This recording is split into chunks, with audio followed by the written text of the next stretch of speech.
Nah, makanya ilmu itu bagian dari ilmu, dari ilmu. Ilmu itulah yang harus melandasi pembicaraan kita dan melandasi amal kita. Apalagi Rasul kita Shallallahu Alaihi Wasallam itu beliau mengingatkan, menyampaikan ke kita tentang sebuah zaman. Kan kata Nabi SAW bahwa ada zaman yang kata Nabi,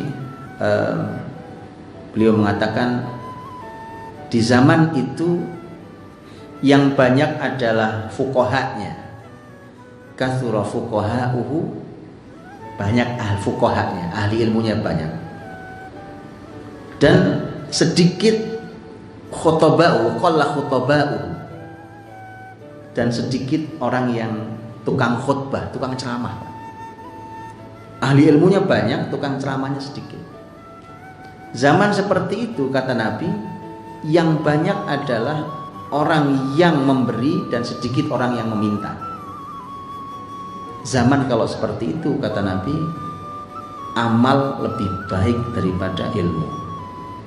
Karena ilmunya rata-rata orang punya, tinggal kalian beramal. Tapi wayati zaman, akan datang sebuah zaman kata Nabi sebaliknya, ahli ilmunya sedikit, yang banyak orang tukang ceramah, Pak. Tukang ceramah di mana? Bahkan ceramah itu latihan, ya kan? Ada pelatihannya. Boleh, bukan tidak boleh. Tapi kalau kemudian tiba-tiba dia menyulap dirinya atau disulap oleh media menjadi seakan ahli ilmu, itu masalah. Kalau memang ternyata bukan ahli ilmu. Jadi yang banyak tukang ceramah, ahli ilmunya sedikit di masyarakat itu. Kalau begitu keadaannya, yang banyak adalah orang yang minta dan sedikit orang yang memberi. Oke, makanya di zaman baik dulu, zaman Umar bin Abdul Aziz rahimahullah taala umpamanya, ketika Umar bin Abdul Aziz yang memimpin negara hanya 29 bulan, kemudian beliau wafat. Kan kisahnya sungguh luar biasa kan? Kita tahu bahwa negeri menjadi makmur di tangan Umar bin Abdul Aziz yang cuma sebentar memimpin. Makanya memimpin itu memang tidak perlu lama sebenarnya, kalau memang mengerti cara memimpin. Jadi kalau di Indonesia itu pemimpin itu satu periode 5 tahun itu udah lama banget. Wilayahnya Umar bin Abdul Aziz itu lebih luas dari Indonesia, supaya antum tahu. Lebih luas dari negeri ini. Itu 29 bulan. Sampai ketika orang bayar zakat, itu zakat diedarkan sampai masuk ke Afrika, nggak ada yang terima zakat. Kenapa? Semua muzaki. Semua, loh saya bayar zakat, masa dikasih zakat? Saya loh bayar zakat. Bayangkan tingkat kesejahteraannya gitu ya. Sampai kepala Baitul Malnya itu konsultasi ke Khalifah Umar bin Abdul Aziz. Dia mengatakan, ini gimana nih, harta zakat nggak ada yang terima.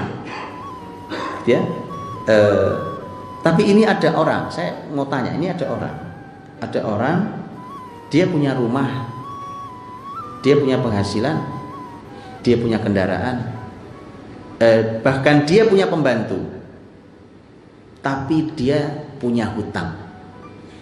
Apakah dia berhak mendapatkan zakat? Kata Umar bin Abdul Aziz, oh iya, kan orang yang terlilit hutang kan masuk dalam kategori mustahik zakat kan. Orang yang Allah berfirman, innamas shadaqatu lil fuqara wal masakin wal amilina 'alaiha wal mu'allafati qulubuhum, dan termasuk tentang orang-orang yang gharib, orang-orang yang terlilit hutang. Jadi kasih zakat, bayar zakat. Itu bisa bayangkan Pak, kalau Umar bin Abdul Aziz hidup hari ini Pak, ini kita nih rata-rata kita ini dikasih uang zakat Pak. Ya, kerja di PHM berhak dapat uang zakat. Kenapa? Utang semua, rumah utang, mobil utang, motor utang, panci utang. Itu bisa bayangkan itu. Kalau zaman dulu zakat itu dikasih nggak ada yang mau. Hari ini begitu zakat dibagi, kira-kira antri apa nggak antri Pak? Lihat bedanya zaman. Saya cuma ingin tunjukkan, lihat bedanya zaman gitu. Zaman terbaik itu seperti itu. Nah, maka Rasul tadi katakan, zaman itu kalau kebanyakan tukang ceramah tapi sedikit ahli ilmunya, yang terjadi adalah banyak yang meminta, sedikit yang memberi. Kalimat Rasul. Nah, zaman yang seperti itu kata beliau, berilmu lebih baik dari beramal. Lihat ya, ini lebih detail lagi tentang ilmu dan amal. Berilmu lebih baik daripada beramal. Kenapa? Karena ilmu zaman itu sedikit, jadi menuntut ilmu luar biasa mulianya. Dan yang kedua adalah ilmu di zaman seperti itu, kalaupun disebarkan bisa jadi sangat keruh, karena yang menyebarkannya bukan ahli ilmu. Tentu bukan tidak beramal, tapi kalaupun beramal ternyata panduannya salah, amalnya jadi salah. Baik, maka itulah Islam, teman-teman, ilmu dan amal. Ya. Dan itu kaidah umat terbaik begitu. Maka di dalam Islam itu ilmu apapun itu bukan hanya untuk berilmu, tapi ilmu itu orientasinya amal. Ini bukan cuma urusan agama loh. Saya kasih contoh di dalam ilmu apa? Ilmu umum. Lihat hari ini kampus, teman-teman.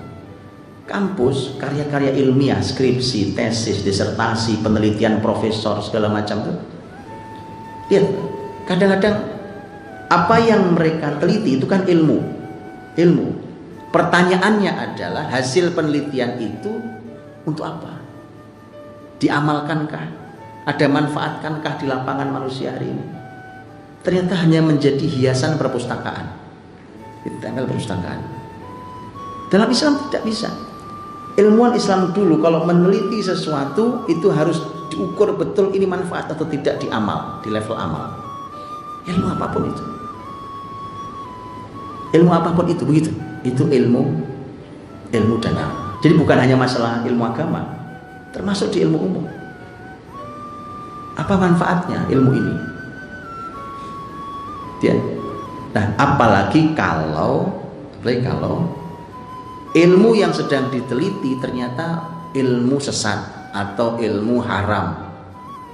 Apa ada? Oh iya, kenapa? Kalau orang berjibaku untuk meneliti ilmu tentang riba kan haram,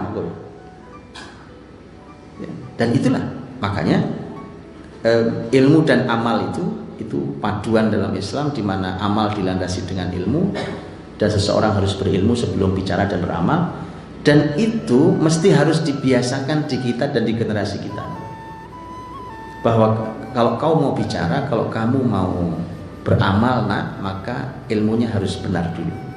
Dan ilmu itu harus berorientasi pada amal, sehingga nanti mereka, apapun ilmu mereka, apapun yang mereka pelajari, apapun yang mereka tulis, apapun yang mereka teliti, itu jelas karya amalnya. Baik, teman-teman Allah, itu Al-Fatihah. Jadi baru buka Al-Fatihah kita sudah langsung ketemu bahwa umat itu terbagi tiga tadi. Umat yang diberi nikmat, umat yang dimurkai, umat yang sesat. Ya, dan posisi umat yang diberi nikmat itu ada di tengah antara umat yang dimurkai dan umat yang sesat. Karena yang tadi, yang dimurkai itu ternyata dia punya ilmu tapi tidak diamalkan, yang sini punya amal tapi tidak berlandaskan ilmu. Itu dua-duanya. Nah, umat Islam ini sepanjang masih miring ke kanan atau miring ke kiri, belum ada di wilayah tengah ini, maka masih belum mencapai kebaikannya. Saya tidak tahu, saya juga belum pernah lihat ada penelitiannya. Umat Islam ini lebih banyak ke maghdubi alaihim atau banyak ke ad-dhalin. Artinya banyak yang mana jumlahnya? Apakah banyak yang ilmunya sebenarnya udah tahu Pak, cuma nggak ada amalnya? Atau amalnya banyak Pak, tapi ilmunya nggak jelas sehingga amalnya banyak yang salah? Saya tidak tahu yang mana yang lebih banyak. Ya, saya nggak tahu kalau menurut antum banyak yang mana. Islam di posisinya tadi, yang kita minta itu ihdinas siratal mustaqim siratal ladzina an'amta 'alaihim, orang-orang yang diberi nikmat. Baik, karenanya Allah SWT berfirman di surat Al-Baqarah dan di awal-awal juz yang kedua, Allah berfirman, wa kadzalika ja'alnakum ummatan wasata, dan begitulah kami ciptakan kalian, kami jadikan kalian ini wahai umat Muhammad sebagai umat yang wasata. Itu umat yang wasatiyah. Kata wasatiyah itu artinya bisa tengah. Ini contoh tengah tentunya ini tadi itu. Orang di sini berilmu tok, di sini beramal tok, gitu ya. Hanya berilmu, hanya beramal. Di sini tidak. Di sini harus berilmu dulu dan setelah berilmu harus beramal. Nah, itu namanya umat yang tengah. Sekaligus kata wasat itu artinya umat yang terbaik. Persis seperti firman Allah tadi, wa kadzalika ja'alnakum ummatan wasata, persis dengan kuntum khairu ummatin, kalian umat yang terbaik. Maka di situ teman-teman ada umat yang terbaik, itu umat yang tengah posisinya. Di semua ajaran Islam mesti posisinya posisi yang tengah. Di semua ajaran Islam posisinya posisi tengah. Contohnya, kalau ada orang yang cuma urusan dunia diurusi sampai lupa akhirat, itu jelas bukan Islam. Atau orang hanya bicara tentang tema akhirat, itu dunia diabaikan. Kemudian akhirnya dunia itu malah dikendalikan oleh orang-orang tidak beriman. Itu juga bukan muslimin. Karena muslimin itu memadukan keduanya. Bukankah Allah berfirman di surah Al-Qasas ayat 77 itu? Ya, wabtaghi fima ataqallahu daral akhirah wala tansa nasibaka minad dunya. Carilah oleh kalian kehidupan akhirat dan jangan lupa kehidupan dunia. Konsepnya jelas gitu.